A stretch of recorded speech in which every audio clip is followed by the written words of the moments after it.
সিংড়া উপজেলার এই বৃষ্টি যেন মরণ ফাঁদ, ঘটতে পারে বড় ধরনের দুর্ঘটনা। সুপ্রিয় দর্শক মণ্ডলী, এই মুহূর্তে আমি দাঁড়িয়ে রয়েছি বড়চৌগ্রাম রথবাড়ি ব্রিজে। দেখতে পাচ্ছেন আমার পিছনে অনেক বড় গর্ত। এই বৃষ্টি অনেক আগেকার হতে এই গর্তের সৃষ্টি হয়েছে এবং এখান থেকে অনেক যানবাহন চলাচল করে। দুর্ঘটনা পূর্ণ এই বৃষ্টি এলাকাবাসী সংস্কার করতে চেয়েছেন। যারা সিংড়ার সচেতন নাগরিক তারা যেন এই বৃষ্টি সংস্কারের দাবি জানান এবং এই বৃষ্টি সংস্কার হওয়া জরুরি। কেননা এখানে অ্যাক্সিডেন্ট ঘটলে বড় রকমেরই অ্যাক্সিডেন্ট ঘটবে। এই রাস্তাটি এত গুরুত্বপূর্ণ, ডেলি এখান দিয়ে অনেক ভ্যান এবং মোটরসাইকেল যাতায়াত করে। দেখতে পাচ্ছেন আমার পিছনে ভ্যান আসতেছে। এখানে যদি অ্যাক্সিডেন্ট ঘটে তাহলে কেউ বাঁচবে না। এই ব্রিজ এতই গর্ত যে এখানে পড়ে গেলে বাঁচার সম্ভাবনা নেই।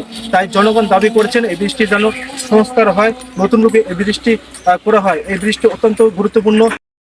চাচা, আপনার নাম কি? মোহাম্মদ সুলতান আলী। আপনার বাড়ি কোথায়? বাড়ি এই মারিয়াপাড়া, এই সামনে। এই যে বৃষ্টি দাঁড়িয়ে রয়েছেন, এই বৃষ্টির নাম কি? রথবাড়ি ব্রিজ। এই বৃষ্টি কত বছর ধরে এই ভাঙানো অবস্থায় রয়েছে? 2 বছর হচ্ছে। 2 বছর।